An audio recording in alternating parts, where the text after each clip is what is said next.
오늘 우리 함께 나누실 말씀은 누가복음 20장 27절에서 40절까지의 말씀입니다. 누가복음 20장 27절부터 40절까지의 말씀 우리 함께 합독하시겠습니다. 부활이 없다고 주장하는 사두개인 중 어떤 이들이 와서 물어 이르되 선생님이여 모세가 우리에게 써 주기를 만일 어떤 사람의 형이 아내를 두고 자식이 없이 죽으면 그 동생이 그 아내를 취하여 형을 위하여 상속자를 세울지니라 하였나이다. 그런데 7형제가 있었는데 마지가 아내를 취하였다가 자식이 없이 죽고 그 둘째와 셋째가 그를 취하고 7이 다 그와 같이 자식이 없이 죽고 그 후에 여자도 죽었나이다. 7이 다 그를 위해 아내로 취하였으니 부활 때에 그 중에 누구의 아내가 되리까? 예수께서 이르시되 이 세상의 자녀들은 장가도 가고 시집도 가되 저 세상과 및 죽은 자 가운데서 부활함을 얻기에 합당히 여김을 받은 자들은 장가 가고 시집 가는 일이 없으며 그들은 다시 죽을 수도 없나니 이는 천사와 동등이요 부활의 자녀로서 하나님의 자녀임이라. 죽은 자가 살아난다는 것은 모세도 가시나무 떨기에 관한 글에서 주를 아브라함의 하나님이요 이삭의 하나님이요 야곱의 하나님이시라 칭하였나니 하나님은 죽은 자의 하나님이 아니요 살아있는 자의 하나님이시라. 하나님에게는 모든 사람이 살았느니라 하시니 서기관 중 어떤 이들이 말하되 선생님 잘 말씀하셨나이다 하니 그들은 아무것도 감히 더 물을 수 없음이더라. 아멘. 할렐루야. 하나님의 그 나라에 대한 관심은 지금 오늘 이제 본문에서 사두개인들, 특히 이제 사두개인들은 조금 다른 개념들을 갖고 있는 사람들입니다. 뭐 바리새인들과 서기관들과는 좀 다르게 사두개인들은 좀 다른 사람들인데 이 사두개인들은 사실은 이제 오늘 이제 본문에서 이제 부활이 없다고 주장한다 얘기했는데 이 사람들은 부활을 믿지 않고 또 영혼도 믿지 않고 또 성경 중에서도 뭐 모세오경 뭐 이것만 딱 자기들은 믿고 다른 건 믿지 않는 사람들입니다. 그래서 오늘 본문에 이제 39절의 말씀 보시면 서기관 중에 어떤 사람들이 선생님 말씀 잘하셨습니다 이렇게 얘기를 하죠. 뭐 누구의 편을 갑자기 듭니까? 서기관들이 예수님의 편을 갑자기 들어요. 그러니까 그 40절 말씀에 오면 그들은 아무것도 더 감히 묻지 않았다. 그러니까는 사두개인들이 더 이상 예수님께 어떤 질문을 하지 않았다 얘기하는 거예요. 이 말씀만 보게 되면 갑자기 서기관들이 예수님 막 칭찬한 것처럼 들리고 그렇게 됐는데 사실은 이제 사두개인들은 누가 싫어했냐면 이제 서기관들이 별로 좋아하지 않았습니다. 당시에 좀 문제를 많이 일으켰기 때문에 서기관들이 예수님의 편을 든 것이라기보다는 누구를 싫어한 걸까요? 이 사두개인들을 좀 싫어했던 것이 훨씬 더 맞는 얘기일 수도 있습니다. 어쨌든 이 사두개인들이 부활에 관한 문제를 이렇게 쭉 물었는데 이제 그 부활에 관해서 이렇게 물었을 때 예수님을 좀 공경에 빠뜨리려고 했던 그런 부분들도 없지 않아 있었을 것입니다. 근데 이분들의 얘기가 뭐냐면 이런 겁니다. 한 형제가 있었는데 형제 중에 맏형이 결혼을 했다가 자식이 없이 죽어요. 그러면 그 다음 둘째가 그 형수였던 여인을 자신의 아내로 맞아들입니다. 이게 계대 혼인법이라고 얘기를 하죠. 그래서 이제 그걸 가장 우리 성경에서 잘 보여준 내용이 이제 룻기에 나오는 바로 그 얘기라고 생각하시면 됩니다. 그런데 이제 그 계대 그 결혼법에 의해서 동생이 했는데 동생이 아내를 맞이하고 나서 그 다음에 그 동생이 또 죽은 거예요. 그러니까 그 밑에 동생이 또 여인을 아내로 맞아들여요. 이렇게 해서 쭉 해서 7째까지 이제 간 거예요. 그런 일이 있을 수 있을까요? 없을까요? 사실은 있을 수 없는 일인데 이게 만들어낸 얘기입니다. 만들어낸 얘기. 그래서 7형제가 다 죽어요. 다 죽은 다음에 죽으면 여러분 죽었는데 이 여인은 계속해서 누구의 아내가 된 겁니까? 첫째부터 7째까지의 아내가 다 된 거예요. 근데 만약에 부활이 있다면 하나님 나라에서는 누구의 아내가 될 것인가? 그러면 누구의 아내라고 얘기할 수 있을까요? 현실에서는 7명의 다 아내잖아요. 그죠? 근데 만약에 다 살아났다. 죽은 자들이 다 살아났다. 그렇게 되면 하나님 나라가 만약 그런 하나님 나라 안에서 죽은 자들이 다 살아나서 그곳에서 이제 이 여인의 남편을 찾아야 되는데 도대체 누가 남편이라고 얘기할 수 있느냐? 누구의 남편일까요, 여러분들? 첫째일까요? 막내일까요? 한 셋째 정도 될까요?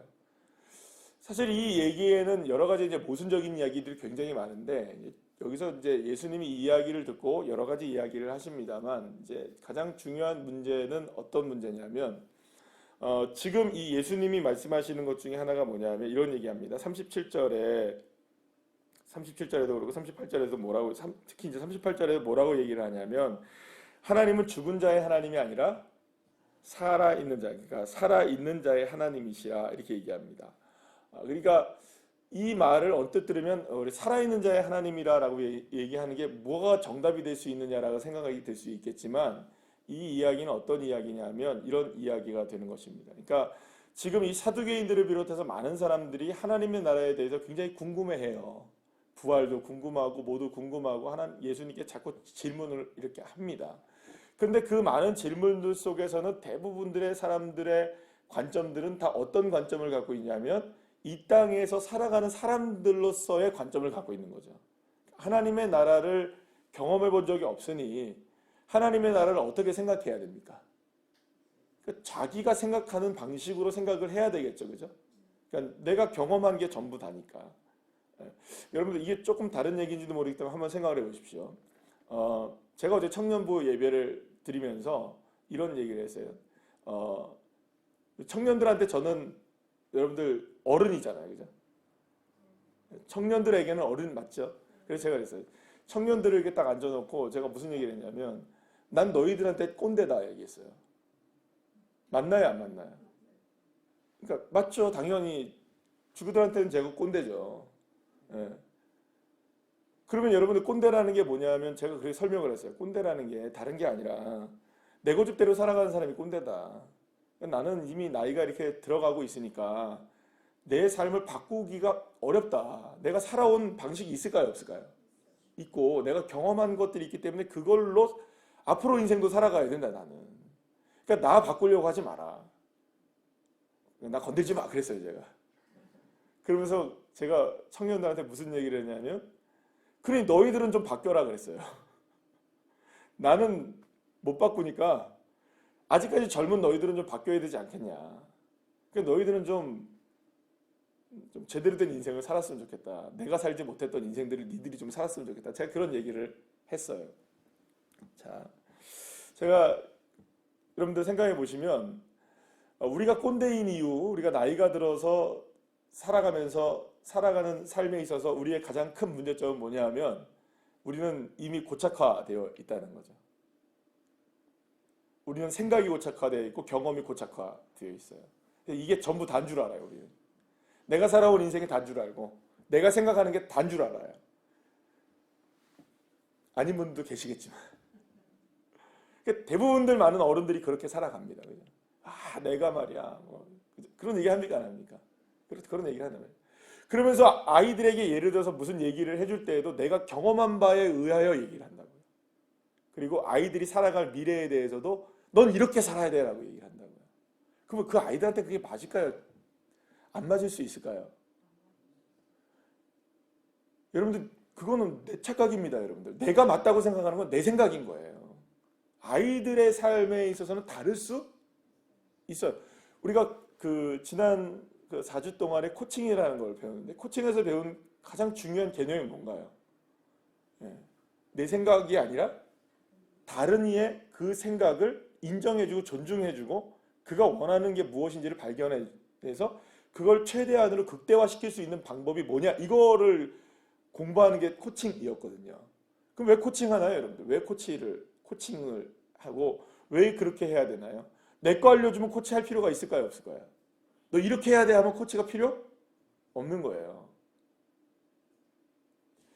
제가 말씀드리는 이야기를 한번 잘 생각을 해보시기 바랍니다.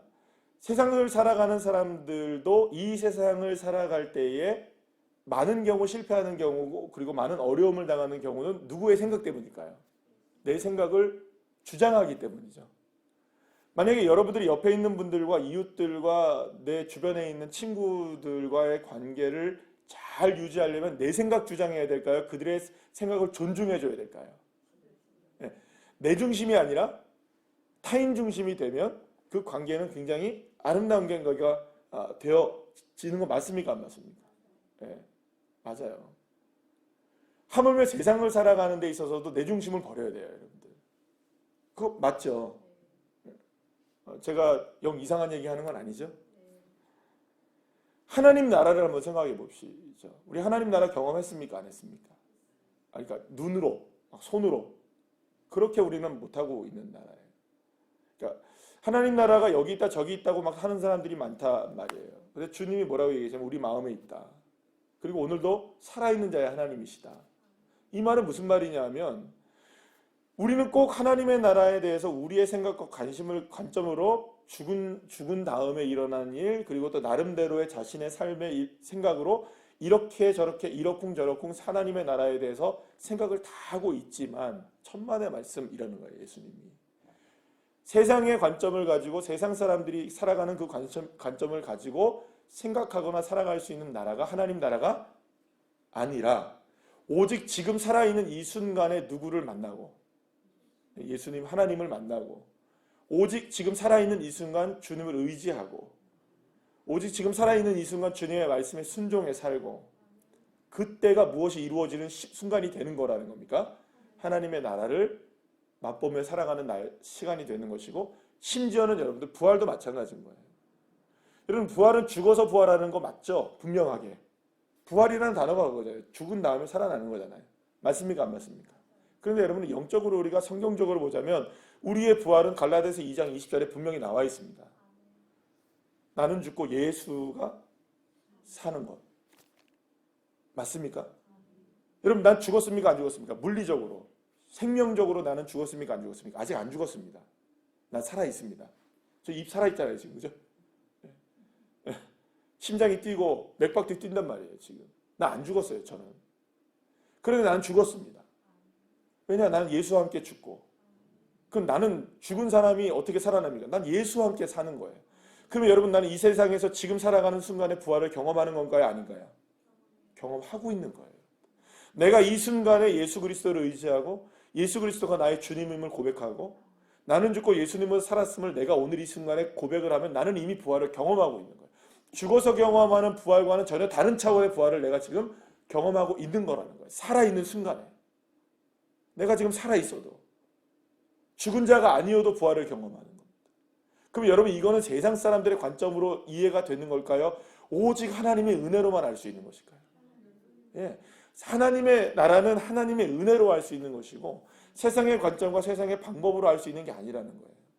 우리가 경험치로 할 수 있는 게 아니라 생각으로 할 수 있는 나라가 아니라는 거예요. 그런데 많은 사람들이 지금 뭐를 주장하고 있는 겁니까? 자신의 생각, 자신의 경험, 자신의 느낌, 자신이 이렇게 한 것들, 저렇게 한 것들을 가지고 자꾸 부활이 뭐다, 하나님의 나라가 뭐다 이런 얘기를 하니까 예수님이 답답하신 거예요. 예수님이 지금 이 누가복음을 통하여서 계속해서 이야기하고 있는 건 뭘까요? 여러분들 누가복음의 특징이 하나가 뭐냐면 우리가 지금까지 20장까지 왔단 말이에요. 누가복음의 특징이 뭐냐면 누가복음은 굉장히 집요하게 한 가지의 모습을 계속 우리에게 파고 들어가고 있어요. 예. 현실에서의 하나님의 나라를 어떻게 이루어갈 것인가? 오늘 이 순간에 하나님의 나라를 어떻게 맛볼 수 있을까? 이걸 왜 이야기를 하게 됐냐면 누가복음 1장에 뭐라고 얘기하냐면 이게 데오빌로라는 사람에게 예. 그러니까 이방인에게 누가라는 의사가 예수님을 전하는 거예요. 그 예수님을 전할 때 굉장히 의사하면 어떻습니까? 굉장히 좀 집요할 수 있잖아요. 그죠? 이런 직업적인 특성상. 그러니까 이러한 것들을 계속해서 하나하나를 연결시켜 나가면서 하나의 스토리를 만들어가고 있는 게 이 누가복음의 특징 중에 하나예요. 그럼 우리가 누가복음을 통해서 계속적으로 말씀을 듣고 있는 내용 중에 하나님의 나라에 대해서 계속 나오죠.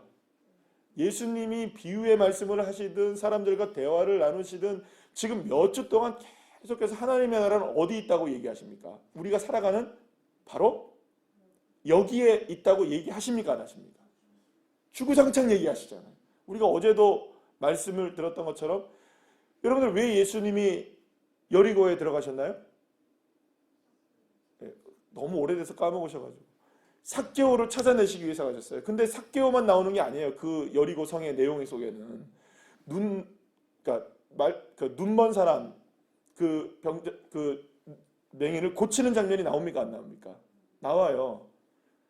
그 눈을 뜨게 하시는 분이 누구시라는 걸까요? 예수님인 거예요. 하나님 나라에 대한 눈을 정말로 뜨게 만드시기를 원하셔서 그곳에 들어가시고 삭개오를 만나시고 이렇게 하신 거죠. 그럼 오늘도 주님께서 말씀하시는 내용을 우리가 다시 한번 생각을 해보게 된다면 하나님의 나라는 우리의 생각과 우리의 관점과 우리의 경험과 우리의 뭐랄까요 모든 지식으로 판단되어지는 나라가 아니라는 겁니다. 오직 오늘 이 시간 살아있는 이 순간에 하나님을 인정하고 하나님을 고백하고 내가 주님과 함께 살아있음을 믿고 내가 주님을 이름을 부르는 그 자리, 그래서 그렇게 오늘 이 순간에 하나님에 대해서 눈이 떠질 때 그때가 무엇이 이루어지는 순간일까요? 심지어는 부활이 이루어지는 순간이 될 수 있는 하나님의 나라가 이루어질 수 있는 나는 죽고 예수님으로 주님으로 살아가는 삶이 열려지게 되는 여러분 이게 사실은 좀 어려운 내용일 수 있습니다만 여러분들 한번 우리의 삶에 적용을 한번 해보시죠. 여러분 하나님 나라의 백성 맞으십니까? 그럼 하나님 나라의 백성은 무엇으로 살아가는 삶일까요? 오직 믿음으로 살아갑니다. 누구를 향한 믿음? 오직 주님을 향한 하나님을 향한 믿음으로 살아갑니다. 현실은 믿음으로 살기에 쉬울까요? 어려울까요? 쉽지 않습니다. 우리는 충돌이 일어나죠. 그때 무슨 일이 일어납니까? 내 생각으로 할 것이냐? 믿고 할 것이냐? 우리는 하나님의 나라를 살아가는 백성들로서 오늘 이 순간 살아있음이 정말로 하나님의 나라를 경험하기를 원한다면 오늘 이 시간 무엇을 선택해야 될까요? 우리의 선택은 내 생각일까요? 믿음일까요?